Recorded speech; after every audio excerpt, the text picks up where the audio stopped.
Welcome to Rick's Scale Model Fix and part 3 of Airfix's brand new 148 scale Canadair Sabre F4 build. So back in part 2, just as a quick recap, we got the model in primer, we built up the drop tanks, masked the canopies and built the wheels, or assembled the wheels. So just off camera, just quickly, I've managed to paint up all the undercarriage doors in PIU blue with the drop tanks, masked the canopies and got some basic colours on there. So we've done the gold grey on the inside, followed by black, followed by primer, just to make sure that they're not transparent when they're posed open. Painted the wheels, and got those done, some quite nice hub detail on those, and built up the rather basic North American ejector seat. So this can all be put to one side now, and we can start looking at getting some of the main colours onto the model. So the primer coat has been polished with micro mesh. So if anyone's not familiar with this, it's like a cloth-like material that's abrasive. It's got various grades down to 1200. I use the 1200 on the primer just to iron out any rough spots or overspray where it's been caught down the sides of the wing roots and stuff like that. You don't want it to be a highly polished surface because that's going to affect the adhesion of the colour coats and the top layer of paint. So when it comes to painting RAF Sabres, they're pretty standard in RAF dark green over dark sea grey with PIU blue undersides. I didn't have any PIU blue in stock, so I thought I'd give the AK Air range a bit of a trial. So with that, I painted up the side of our trusted paint mule, the Airfix Skyhawk, and whilst I think the grey and the green are acceptable, I certainly don't think the PIU blue is. Sprayed and compared next to MRP, and looking at the paint guide in the Airfix instructions, I just think the PIU blue is off.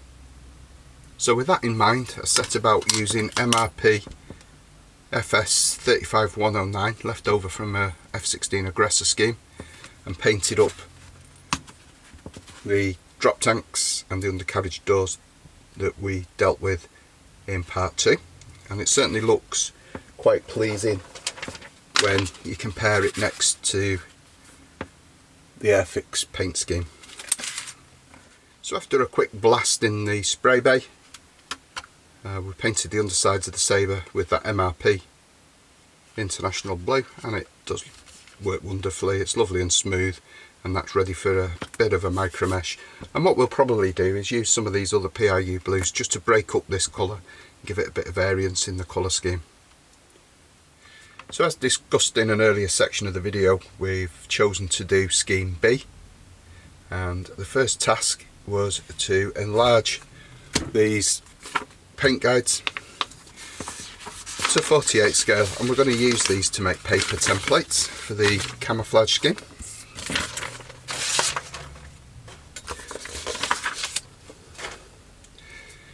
So the first step is pick an area to start on. So I think we'll do this one first because it's quite straightforward, and what we're going to do is just cut round what will be the green section of the camouflage pattern.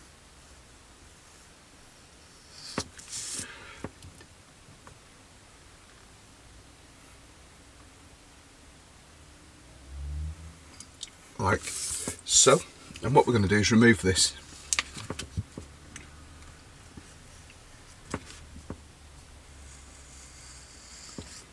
So we're going to use the landmark of the wing fence there. So what we're now going to do is grab our model, and using that wing fence as the location, we're just going to place the template onto the model surface and draw around it with a pencil. So we don't want too dark a line,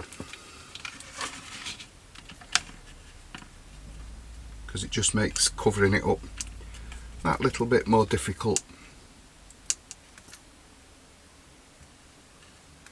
when we come to add the paint.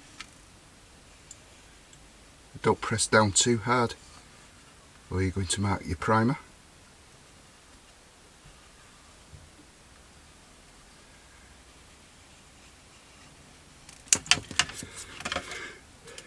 So hopefully on there you can see a visible area that we need to now paint. And then we're going to repeat that for the other side, and I'm going to work in the model in sections. So the good thing about the MRP paint is it dries very quickly. So what we can do is we can spray this area, spray the opposite side the same colour, come back and work on the next colour and vice versa around the airframe, because the paint will be dry by the time we get to that stage. So again, we're just looking at the colour demarcation. So this one, we've got the two areas of green there with the dark grey. Because there's two boundaries, we're going to just cut the grey area this time.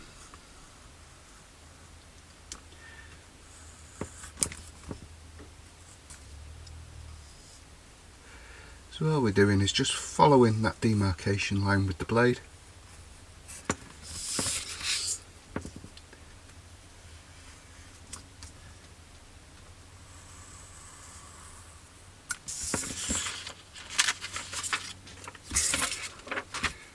And we've got the landmarks there of the 3 access panels and the panel line and the wing root, so everything matches, which is good. It means I managed to upscale the instructions perfectly.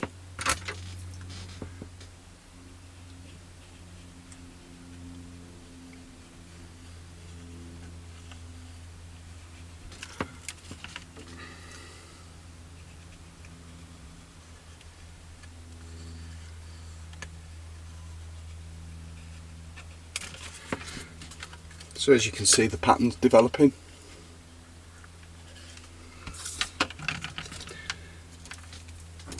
And then because we've got 2 demarcations on this starboard wing, we're just going to repeat that for the other side of the green section.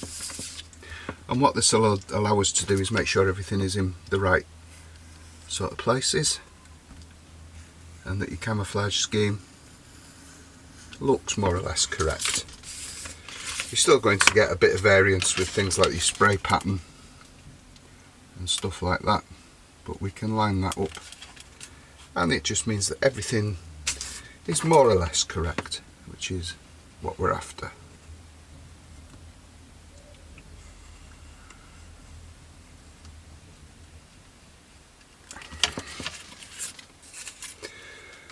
So with those 2 sections now masked out, it's time to get some colour on.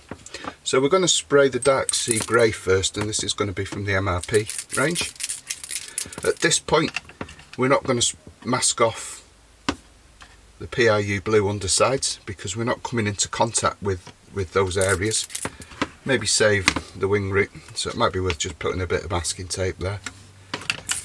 So I'll get on with this. I shall run the camera while I'm recording, but I shall speed it up and put some sound to it so that you don't hear the compressor. So just skip forward past that if you don't really want to be sat there with 10-15 minutes of me spraying the wings. So I'll join you back in a bit.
So back at the workbench now, and the camouflage pattern is completed on our Sabre kit.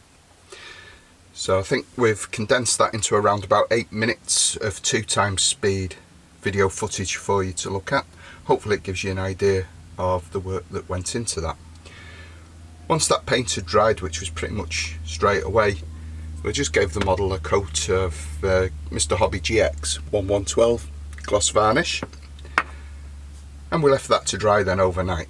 So returning to the bench, we've masked and painted the anti-glare panel, the dielectric panel on the fin, and painted those X1, Tamiya X1 gloss black. We've then masked the internals, wheel wells, etc., and that's been guns H58 interior green. So we're rapidly approaching the weathering stage, but before we do that we just need to allow some sufficient time for the paint and everything to fully dry, otherwise we're going to ruin all our hard work once we start handling it. So we've started weathering the undersides of our Sabre. So taking the original MRP colour and mixing it quite a bit with Hataka Insignia white, I've started to apply a sort of mottled light shade over the undersides of the airframe. We're not looking for anything too structural or too regimented. It's totally random, and it just starts breaking up that monotone blue colour. And all we're doing is just using the airbrush, and we're just making random patterns and then highlighting any panels and such.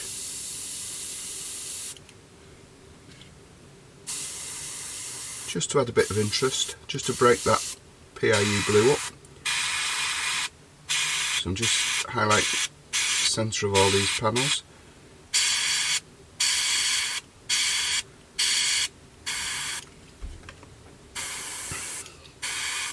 If you highlight the panels on one side, just try and do them on the other, just to add a little bit of symmetry.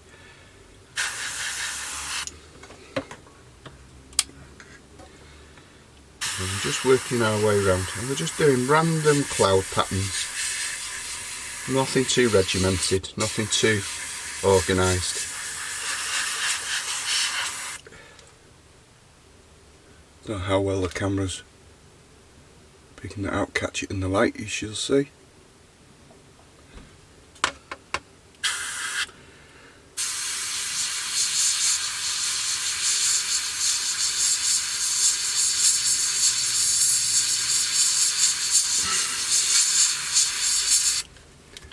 Just very close airbrush control work.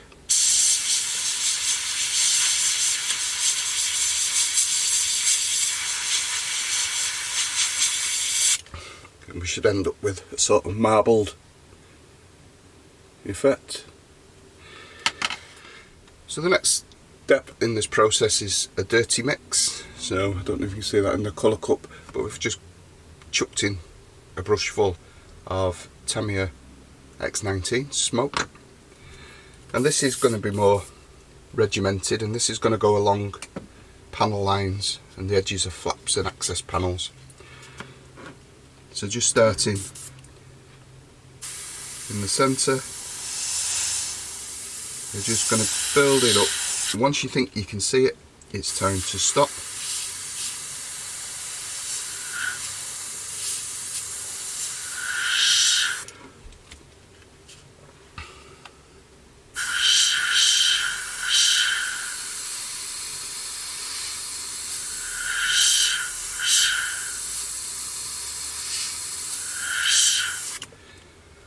I don't know if that's starting to take shape on camera there, but you don't want to overdo this. It's going to start. This is where we start getting to the panel lines looking as though they've been coloured in with a Sharpie.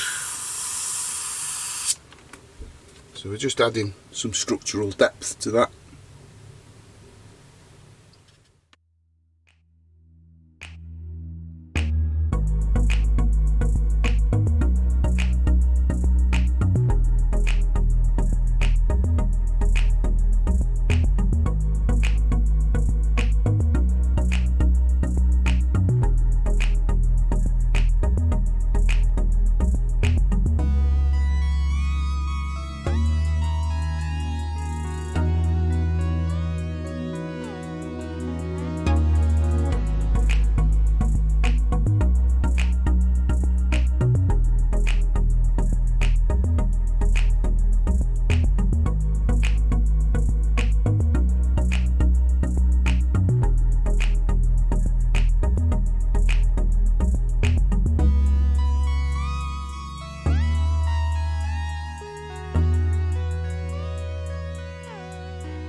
So the final step in this process is using another manufacturer's colour, and we're going to turn to extra acrylics with this one. Thinned heavily, it looks like dirty thinners than a paint mix. And now what we're going to do is we're just going to blend all this work in with very light passing coats.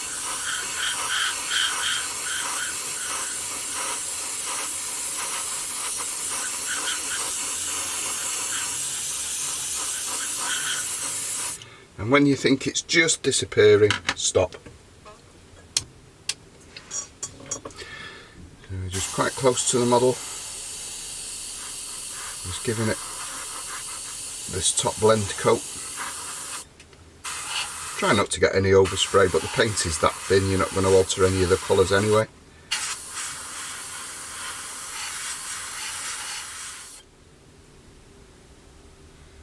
And I think we'll call it a day at that point. These just look a little bit too dark still, so we'll just apply some of the extra acrylics PIE blue just over this area. The mix is very, very thin, so it does take a few coats. Just let it dry off, come back and check.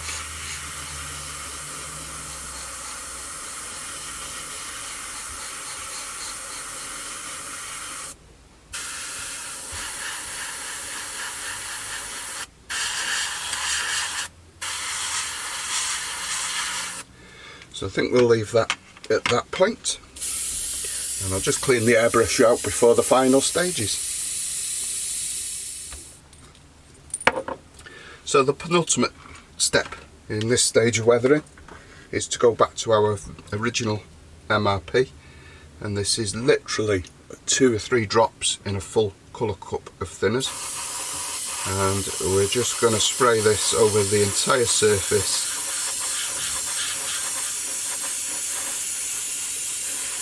So, and yes, we are spraying lacquers straight over acrylics. We're not going to get any reaction because the acrylic is totally dry. So the very last step in my weathering process is a gloss coat, just to protect the work that we've done. And we're going to use Mr. Colour GX12, very, very thin, self-leveling thinners, and we're just going to spray it on just to get a wet look.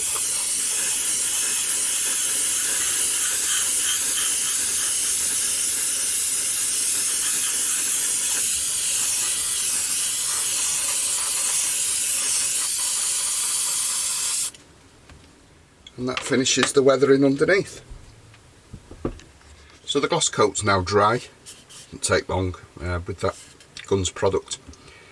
And just as a contrast, here's one of the drop tanks that we've not weathered, and you can see the difference hopefully there in what effects we've achieved on the undersurface of the aircraft. So just bear in mind that this is, for me, quite well weathered. It is the underneath of the airframe, so obviously we're going to do the same sort of process to the top colours. I'm not going to get such a weathered look on the upper surface, and that's my next job, so I'll report back when we've done that, and we'll have a look at the progress before we conclude part 3. So after about an hour's work, we've now got the weathering done on the upper surfaces and the green and the grey, and that now matches quite well with the undersurface that we did earlier in the video. All that's left for me to do now is to polish this surface with 12,000 grit micromesh. I did mention in an earlier video it was 1200, it's actually 12,000. So that concludes part 3 of Airfix's Canadair Sabre F4 build. In part 4 we're hoping to get some decals on the model and start bringing together some of these smaller items to conclude the build. So until then, please everyone, look after yourselves, stay well and take care.